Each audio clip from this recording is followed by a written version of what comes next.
Good day. It's Ken here, Ken's Hobbies. Welcome to my channel. Well, time is against me, and it's time to get been down for a couple of days. And I had a whole pile of other stuff to get done, so I haven't been able to work on the car. And now, as I said, time is against me. Trying to figure out where I can put my camera for what I gotta do here.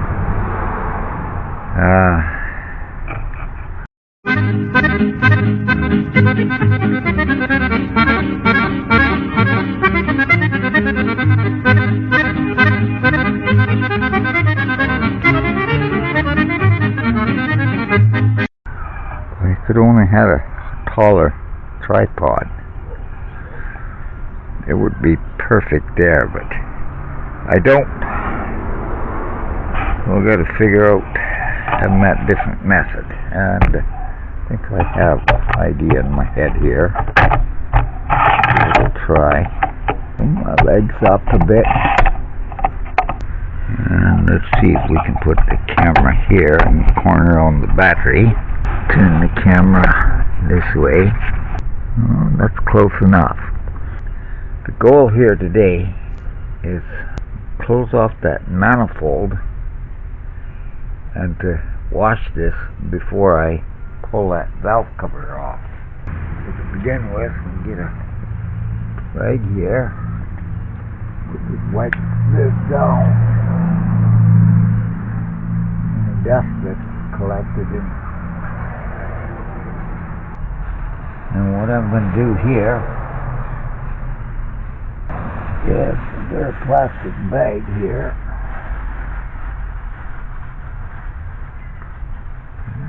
Stuff it in the holes as good as we can.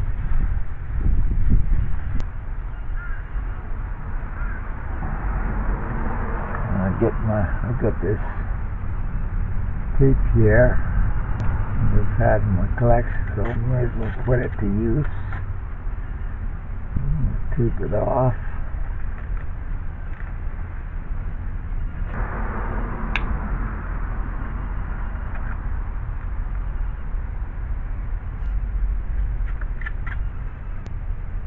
My knife is dull. We gotta put a new blade on it. I'll run one this way, completely this way.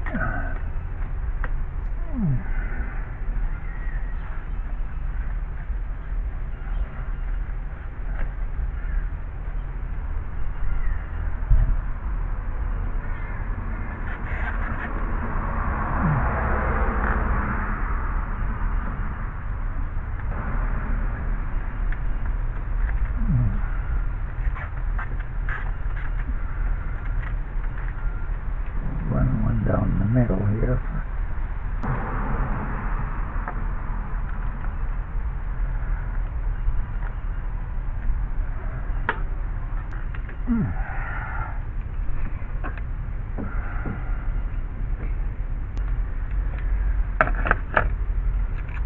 I wish my tape was a little wider in width, but you gotta use what you have,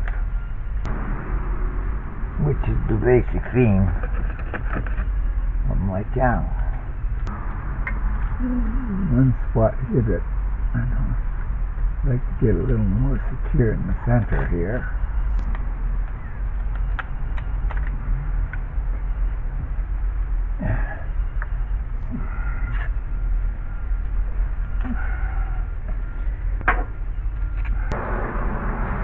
Now, the whole reason I wanted to do this is so I can get most stuff in there. Plus, like I said, before I put that valve cover off, get it somewhat clean. Now, if you were watching earlier on one of my earlier videos, I think I called it the 3-in-1 or 3 projects or something to the effect of 3. You saw me destroy a backpack pressure washer. Well, I had intention anyway of mounting that, but then when I picked up the gas pressure washer, I decided that's why I don't need it, so reason I destroyed it, but I kept the guts out of it. And I still haven't gotten money to get a new carburetor for the pressure washer. So what I did, I took the old pressure washer and I mounted it on the wall here. I'll try to give you a shot here if I can. Then I discovered it's a special type of a switch, and on the bottom here was where it either used the pneumatic pressure to shut this micro switch here, which turned the pump motor on and off. Well, I searched for a whole day searching for that special switch. Can't find it. So I came up with, okay, I've done a test. I found as long as I keep that running under pressure, we just have just put a screw on the base in the hole here to slow it down on the leak a little bit. So I can't see why this won't work. Now, I got a little rig here that I made years ago, and I got the idea from my first boss, more electric, gave me the diagram for it that I could make my own. This is a little jig that I made up, and I'm going to explain it.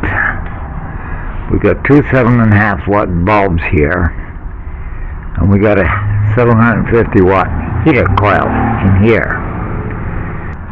It is at a reduced current pressure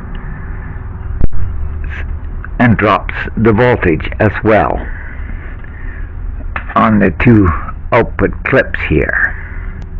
And the whole idea of this is great for when you were doing motors. Turn the camera different here to show you what it does. The explanation: this bulb is continuously on, telling you that the power's there and it's ready to use. Now when you put a load on this line here, is the reason for your red bulb, and we use a red bulb here. These are quite simple to make because they're basically a bulb like that, an old fuse socket out of a range, wired up basically like that. See how close I can get. Now I'll give it a couple of minutes here, or a minute or so that you can see the basic layout.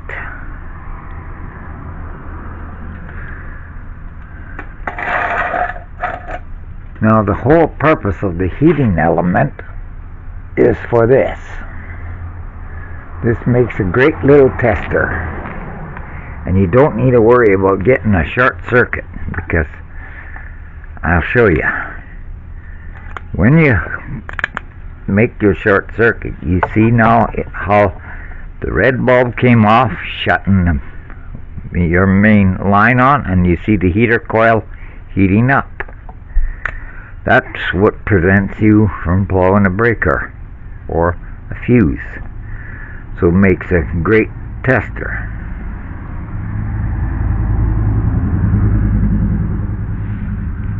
Generally I have alligator clips on both these ends, but I didn't have an alligator clip handy, so I just put a spade terminal on the end of one side here. And you can safely touch that. This is your hot wire here, and you see I'm holding it and it doesn't zap me. You don't get a shock. So what I do is, show you quickly, so with the other side still having my alligator clip on it, I think I'll just take this off now because it's interfering. Is we'll join these two together and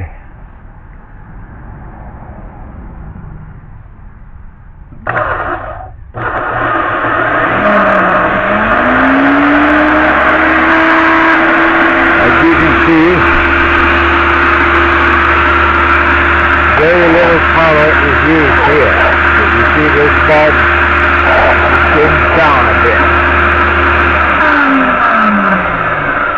So it tells you it's drawing the correct amount of power. And as you hear, she runs. Now that's only with the pressure off. I haven't turned the main Gotta keep this up here from pulling down on me. Get some of this cord untangled here, so it's not pulling down here. And most of the weight stays up here. Try that position. Put a pair of pliers plus a tape there. Now we got weight on it, so we can use the alligator clip there for that purpose. So how this basically works is this bulb and this heater coil are in series with this bulb here.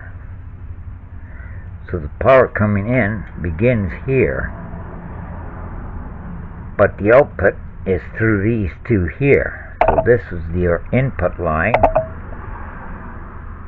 and this is the output line to whatever you're testing. So it's a great little tester when you don't have a voltmeter or an ammeter, because with the two bulbs it gives you an idea. And like I said, it's great for setting up motors because you got two windings in an electric motor. You start winding and you run winding. Now inside the motor is a thing called a centrifugal switch. So when you're starting the motor, this bulb is heavier on the draw. It starts the motor spinning, and when you hear that centrifugal switch cut in, once you get the bearings and the cap set up properly, it'll spin freer. And the minute that centrifugal switch is enough RPM that it throws the switch open, going on to the run winding, this bulb will go just about on the off side, but to half brilliance, and same with this bulb. So they're both bulbs are at the same brilliance, and that is when you know you've got your motor lined up perfect. Okay, one more item we gotta give a little more protection to before we're in is our distributor. So all I'm going to do here is put the cap back on, because we don't want any water getting into that bearing down there.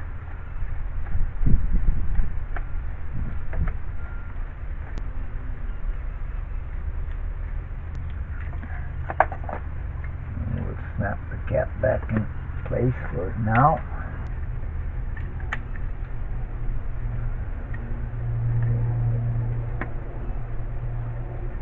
Which are not easy to get on.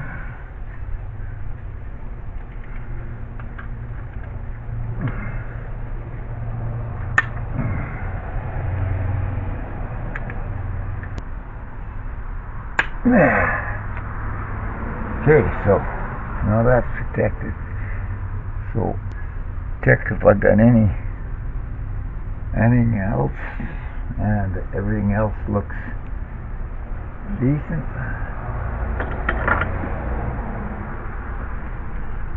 So a couple more items here. They don't fly around on me.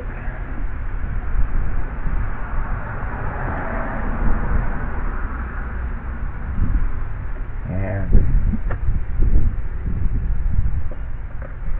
how much washer fluid I got in that bucket? Nothing too bad. I have another.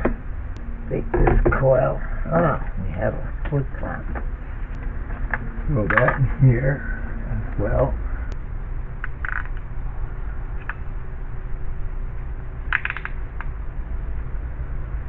So what I did here, so I just took a zap strap, tied this handle, my trigger handle here, tied it permanently open. So now I can turn the water pressure on as well as the motor. And I'll get back after. We'll wash it down. And as you see, that's most of it all washed down.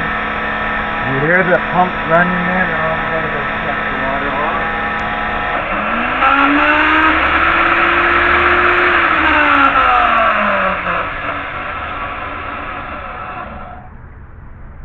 Even though I was running at a reduced voltage and current, it did what I was after. So now we're going to let it dry before I proceed. At the same time I was doing the washing on this, I got the majority of the evidence of the boiling with the rusted stuff all over here. Got the majority came off. Also washed the roof here. Now the reason for this I still have the chrome strips. I haven't put them back on due to the fact that this originally had a vinyl top on this section here, but it was all peeling and cracking. So when I did a quick paint job in the fall that year, I peeled the rest off there. I went to get a price the new vinyl top for a replacement, and I was quoted $3,000. Well, I can't afford $3,000. So when I was looking for paint one day in the old paint store, I came across this. Now, this has got a rough texture, and I thought, hey, that might be an idea for, and get a little bit dirty here with my hand so that you can see the roughness. So I'm looking at this can on the shelf, and I says, you know, that's going to be the closest to a vinyl. So I'm going to try an experiment here. If it doesn't fail, I got to repaint this thing anyway. But it's worth a try. Spray this on here and see what kind of results we get. I'd like to say something here at the same time. The last few videos I have posted, I am not happy one bit with the low amount of views that I am getting. So either I start seeing views coming up higher, or I'm going to shut it down completely. It's a waste of my time spending hours and hours in filming, editing, and posting when nobody wants to view. Just because I'm a Canadian, and that's my feeling. Because I'm a Canadian, when I watch channels like Matt's Off-Road Recovery. As I'm watching the video, I'm seeing that view climb up steady. Hundreds, thousands. Same thing with Vice Group Grass. Same thing with Robbie Layton. Same thing with Trailmeter. Now, what does that tell me? I've also been checking in the last little while other Canadian channels that are on this YouTube. And I see their view count is low too. My question is, what is against us Canadians? To me, it feels like we're being discriminated against because we're a Canadian. Or YouTube says, oh well, that's a poor channel, we'll just forget boosting him. It's one or the other. It's obvious. The results show. And here's a furthermore. The last video I just posted here, putting the roof on the old boathouse. In the morning, when I checked to see how many views it had, I had 4 views in the morning. Well, that evening, all of a sudden, I got 2 views. Why?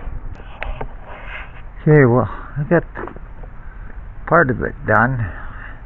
Didn't think a can would cover the whole roof, but that certainly does give that vinyl look finish. So I can see it's going to take about 2 more cans. So I'll have to get some more because that only cost me $15, and that's a lot cheaper than $3,000 for a new vinyl top. Darn wind picked up, started giving overspray, a little overspray where I didn't want it, but we got to do the rest of the car anyway. Anyhow, I'm getting hot, so I got to take a break here, and that looks a lot cleaner now in there, so we're ready to take that valve cover off.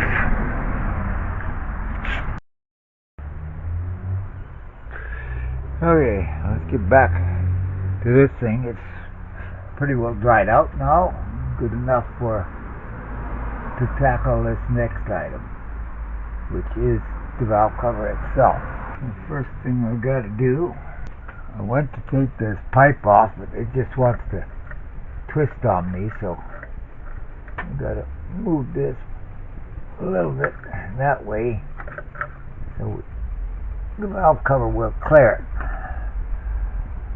Okay, now that looks like a 7/16 or 11 millimeter. I don't know if I have one in here. Let's see, find out.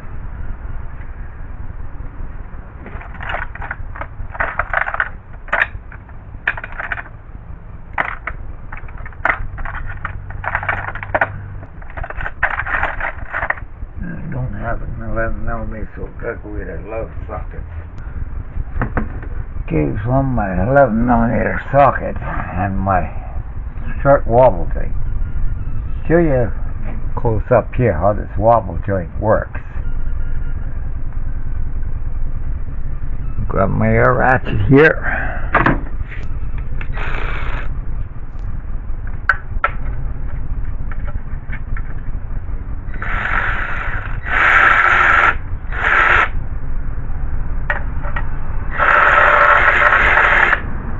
Put the bolts up here.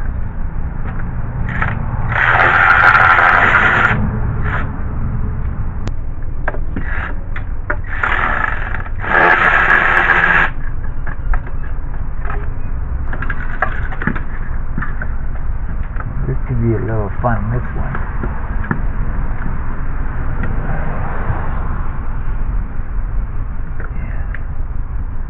Have to try to get that one.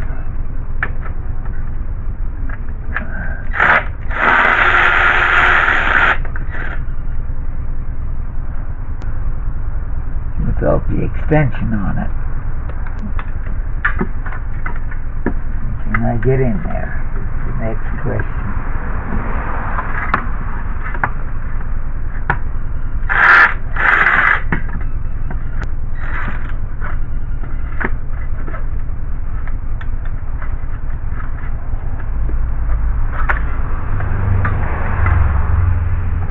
Yeah.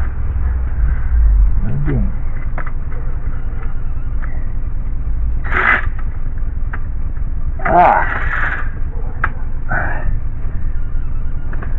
It's going to be a little fun to get that last bolt out.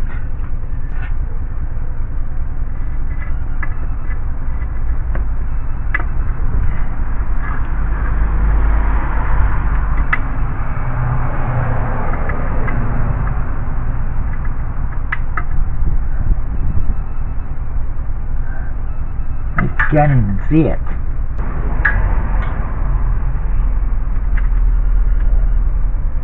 Okay, let's try putting the socket on first, then the wobble joint. Let's get my long wobble joint out, and that should get it.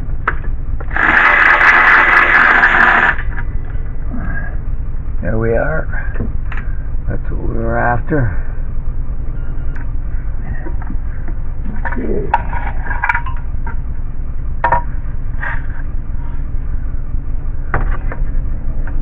Now we can see it seeping all along the base.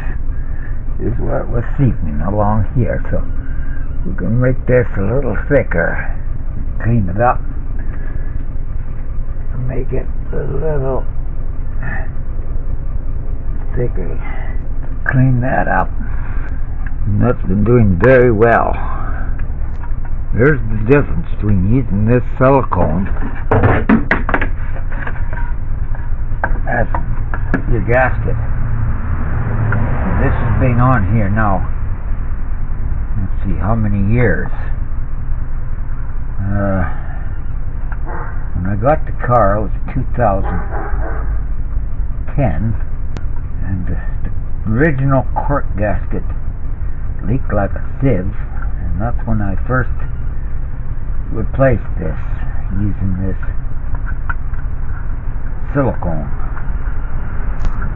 So what is it now, 2024, and that's the first little tiny seat, but it's time to redo it. Yeah, get my straight.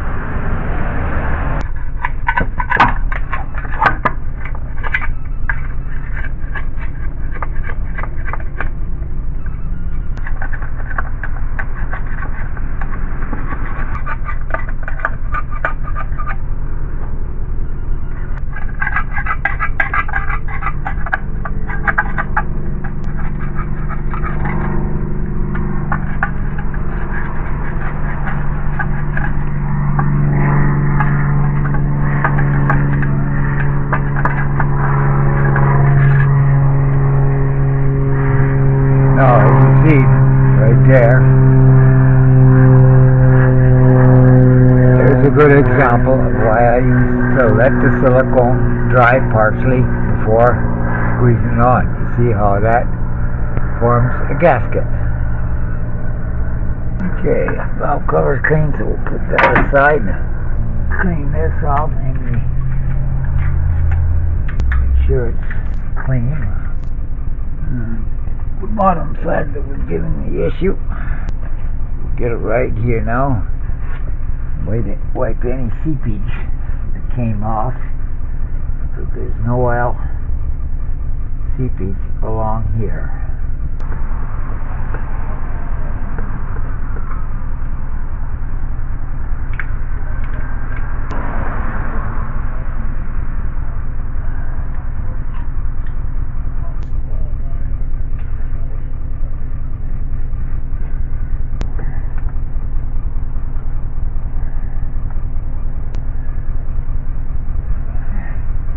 Okay, now we're going to get the silicone gun.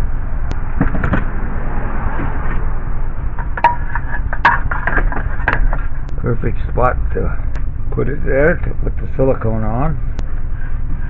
Well, we put it on. Like this one down.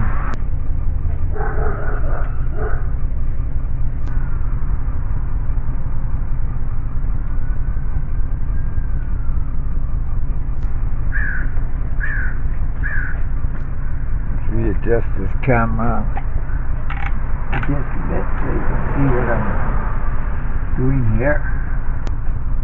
Now to get the silicone flowing here.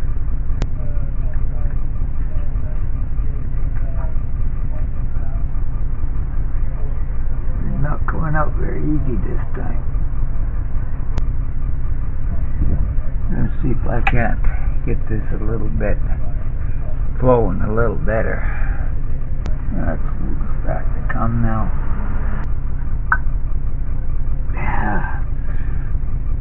I'm hooking on myself here. Oh, I thought I was taping. Well, anyway, got the silicone there. I gave it 2 hours to cure.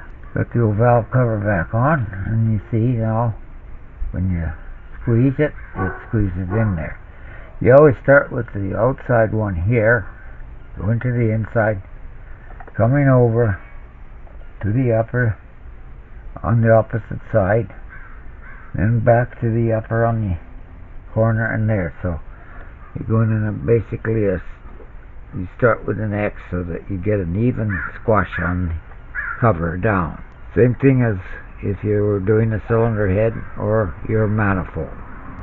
That being said, that's the next item now, is to put our final heater hose on.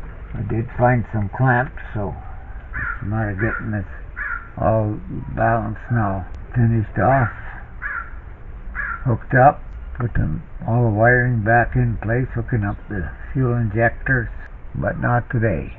My back is telling me I gotta shut it down for the day. So thanks for watching.